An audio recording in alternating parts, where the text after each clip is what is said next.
ਰੰਬ ਟੱਕ ਵਿੱਚ ਕਿਹੜੀ ਸੀ ਹਾਲੀਵੁੱਡ ਕੀਤੇ ਸੀ ਮੁੰਡਿਆਂ ਦੇ ਸੋਹਣੇ ਬਾਲੀਵੁੱਡ ਮਿਊਜ਼ਿਕ ਦੀ ਵੇਵਾ ਨਾ ਭਾਲਦੇ ਗੋਪੇਵਾ ਗਾਉਣਾ ਵੀ ਆਉਂਦਾ ਤੇ ਲਿਰਿਕਸ ਹੈ ਚੰਗੇ ਜਿਹੜੇ ਚੱਲਦੇ ਸੀ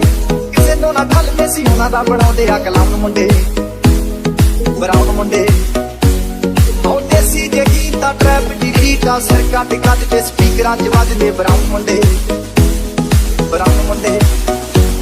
ਉਹ ਦੇਸੀ ਜੇ ਗੀਤਾ ਟਰੈਪ ਦੀ ਬੀਟਾ ਸਿਰ ਕੱਟ ਕੱਟ ਕੇ ਸਪੀਕਰਾਂ 'ਚ ਵੱਜਦੇ ਬਰਾਉਨ ਮੁੰਡੇ